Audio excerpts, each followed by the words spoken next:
Han, bakit? Kasi kailangan nyo pang magstay ng ilang araw dun eh. Isang araw lang naman ang birthday ni tita. Tsaka paano pag magutom si baby? Walang magpapadede sa kanya. Han naman minsan lang to, tsaka gusto ko din makasama ang mga pinsan ko ng ilang araw. At kung inaalala mo si baby Eddie, ibili mo siya ng pang ilang araw na gatas. Total, isa ka lang dito, makakatipid ka sa pagkain. O sige na nga, Han. Sabagay, tama katipid ako kung mag-isa dahil di naman ako maselan sa pagkain saad ko pa. Hinatid ko si Mrs. at si baby sa bahay ng tita niya sa mismong kaarawan nito. Pero bago ko sila iwan ay naki-birthday pa muna ako.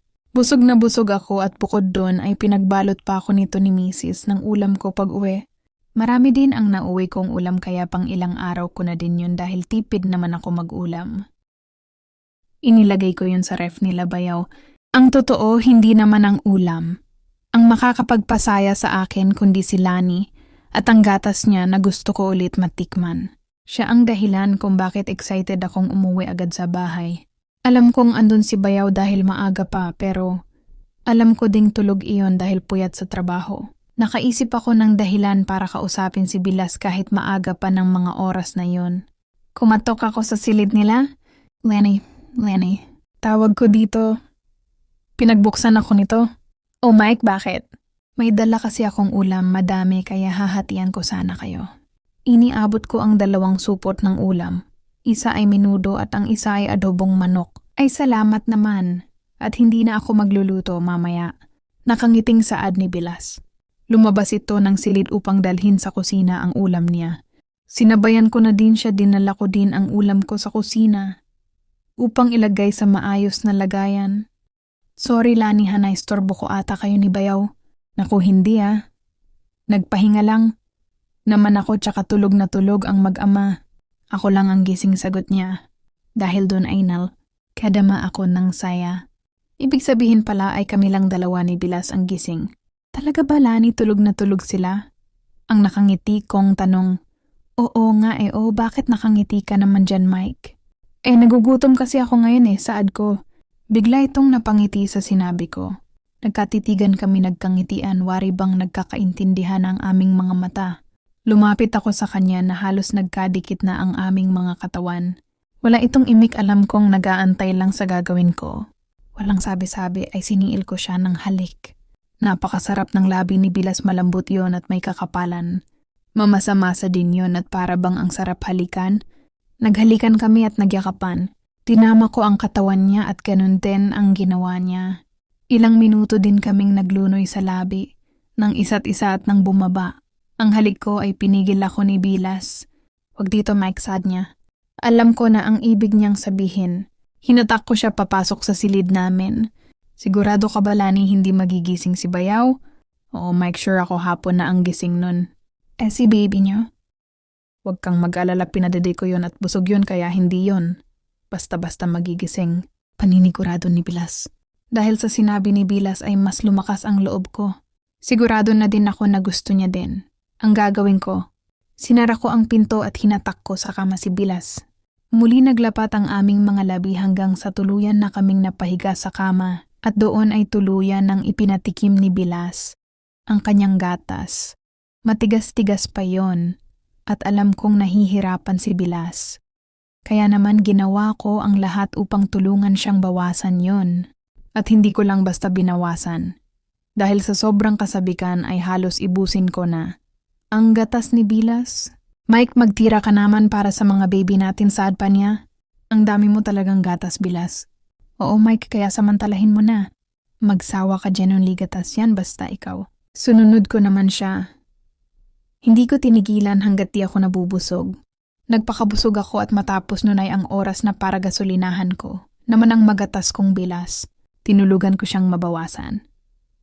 Ang gatas niya na punong-puno niya, kaya dapat lang natulungan niya din ako na mailabas. Ang krudo ko na nag-uumapaw na sa kasabikan. Nakapasarap ni Bilas yun, ang tanong masabi ko.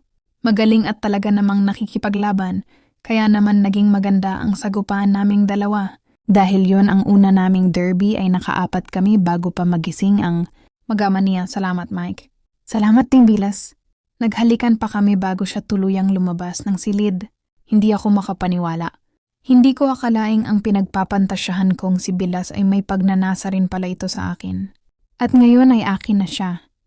Naangkin ko na siya at maangkin pang muli pag may pagkakataon. Dahil wala si Mrs. sa bahay, siguradong mauulit muli ang pagpapakabusog ko sa gatas ni Bilas. Natulog ako at nagpahinga. Hinanda ko ang aking katawan para sa susunod naming salpukan. Mamayang gabi papasok si Bayaw sa trabaho. Wala akong kasama sa silid at si Bilas ay tanging ang baby lang nila ang kasama. Iyon ang pinanabikan kong tagpo. Ang masolo namin ni Bilas ang buong bahay. Kahit magdamag kaming magkatabi. Mahaba pa ang oras. Matapos kong makapagpahinga ay namasada muna ako. Kailangan ko din namang kumita kahit papaano dahil baka magtaka. Ang asawa ko kung wala man lang akong maibibigay pagbalik niya. Pasado 6:00 ng gabi nang gumarahe ako sakto paalis na si Bayaw. Nakasalubong pa kami paglabas nito ng pinto ng bahay. O Bayaw, hindi ka ata sumama kay Ann sa tita nyo. Ayaw kong mag-absent sa trabaho eh. Ganun ba? Sige, ingat ka ha. Tsaka pahinga ka din paminsan-minsan. Paalala ko pa sa kanya, nagpahinga lang ako sandali. Pagkatapos ay naligo na ako at nagpabango. Ayaw kong maamoy ni Bilas na ano'y araw ako. Himiga ako sa silid at hindi ko nilock ang pinto. Higit 1 oras na ay nainip ako dahil hindi pa nagpaparamdam si Bilas. Ni hindi ko nadinig na lumabas ng silid. Bumangon ako para puntahan siya sa silid nila. Kumatok ako at tumawag pero nakailang tawag ako ay wala pa ding sumasagot. Hindi na ako nakatiis pa, pinihit ko ang doorknob pero nagtaka ako dahil nakalak yun. Ibig sabihin wala palang tao. Pero saan sila nagpunta? Hindi naman nabanggit ni Bayaw na wala ang mag-ina niya dito. Baka pumunta sa tita niya o baka pinasundo. Sobrang dismayado ako ng mga oras na iyon. Pinaghandaan ko pa naman ng husto si Bilas. Pero wala pala akong hinahantay. Ako lang pala mag-isa sa bahay. Wala akong nagawa kundi matulog. Alangan namang maghintay ako. Hindi ko nga sigurado kung uuwi ba sila o hindi. Bigla kong naisip ang mag-ina ko. Bakit nga ba hindi sila ang inaalala ko? Bakit pinoproblema ko kung wala si Bilas sa bahay? Samantalang wala din si Mrs. at baby ko. Hinayaan ko na lang kung uuwi si Bilas o hindi. Bumalik ako sa silid at natulog na lang ako. Bandang madaling araw nang magising ako dahil sa mga haplos ng palad sa aking binti at hita. Madilim dahil pinatay ko ang ilaw kaya di ko aninag kung sino ang humihipo sa akin. Maya-maya ay nagsalita ito at kilalang kilala ko ang boses nito. Mike, gising ka pa ba? Mahinang tanong nito. Oh, Lani, gising ako. Bakit ngayon ka lang saan kayo galing? Pinasundo kami ni tita nila mister pero hindi rin kami nagtagal. Hindi naman kami ganong close ang mga yun. Gusto lang daw nila makita si baby. Si baby mo tulog na ba? Oo, pinatulog ko na. Nagliwanag ang mukha ko dahil sa sinabi ni Bilas, wala na palang istorbo. Magagawa na namin ang gusto naming gawin. Bumangon ako para buksan ang ilaw. Ayaw ko kasi ng madilim kapag nakikipagniig. Gusto ko ay nakikita ko ang kabuuan ng niroroman. Lalo't katulad ng alindog ni Bilas. Laking gulat ko nang buksan ko ang ilaw dahil si Bilas ay wala ng suot pang itaas. Tanging panloob pang ibaba na lang ang natira niyang suot. Manghang-manga talaga ako sa alindog niya. Ready ka na pala, Lani? Oo naman, Mike. Kanina pa nga ako sabik na sabik. Gustong-gusto ko na nga umuwi ng maaga kanina. Wala lang maghahatid sa amin. Sabik na pala siya. At dahil sa sinabi niyang yun ay lalong nagwala ang daga sa loob. Ng aking boxer short, hindi ko na siya pinaghantay pa ng matagal. Agad ko siyang sinampa sa kama at nagsanib muli ang aming maiinit na para kaming mga sawa na nagpapaluputan sa isa't isa. Walang nais magpatalo o magpadaig. Sobrang sarap ng Mike. Paligayahin mo ako ulit, Mike, saying sa'yo ako buong magdamag. Sunod-sunod na pakiusap ni Bilas. Kaya naman muli ay sununod ko ang nais niya. Matapos kong magsawa sa gatas niya ay agad ko siyang inayuda dahil sa kasabikan ni Bilas ay sinalubong. Ito ang bawat ayuda ko. Hanggang sa nagpalitan pa kami ng pwesto. Napunta ako sa ilalim at siya naman ang nagtrabaho. Inilabas ng husto ni Bilas ang husay niya sa pakikipagduelo sa kama. Hindi ko na matandaan kung ilang ulit kaming nag-akyat panaog sa bundok ng kaluwalhatian. Kapwa kami pagod at nahiga ng magkayakap matapos ang matiinding salpukan. Salamat, Mike, ha, pinaligaya mo ako ng sobra. Salamat din, Lani, dahil sobra din ako naligayahan. Ano na ngayon, Lani? Anong ibig mong sabihin, Mike? Ano na tayo? I mean, anong relasyon meron tayo? Ayaw ko ng commitment, Mike. Maligaya ako sa piling mo at sobrang sarap ang pinaparanas mo sa akin. Pero hanggang dun lang yun, Mike. Ha? Ganon? Lang yun, Lani? Paano kung mahal na kita? Hindi mo maaring sabihin na pagmamahal yung nararamdaman mo, Mike. Nasasabi mo lang yan dahil sa sarap na naranasan mo sa akin. Pero sa huli pamilya mo pa din. Ang iisipin mo, sigurado yan, Mike.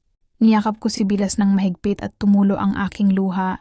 Ang totoo, hindi man ako sigurado pero nararamdaman kong mahal kita, Bilas. Ano ka ba, Mike? Huwag nating pahirapan ang mga sarili natin. Mas mabuti na yung ganito lang. Maligaya tayo kahit alam nating bawal. Pero wag na nating dagdafan pa ang kasalanan natin.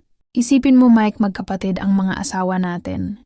Dahil sa sinabi ni Lani ay medyo nakapag-isip ako. Sabagay, tama naman siya, malaking kasalanan na ang ginagawa namin.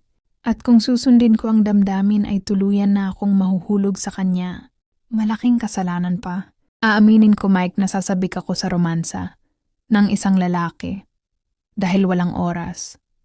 Ang asawa ko sa akin. Masyado siyang focus sa trabaho. At nakalimutan niyang may pangangailangan din ako. Nagkataon na alam kong hindi rin maibibigay ni Ann ang pangangailangan mo bilang lalaki.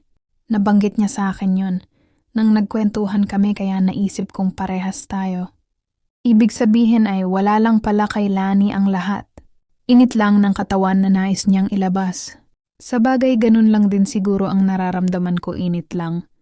Ng katawan, sumang-ayon ako sa nais ni Lani. Tuloy ang ligaya namin, ibinigay namin ang pangangailangan ng isa't isa, pero walang magmamahal at walang commitment.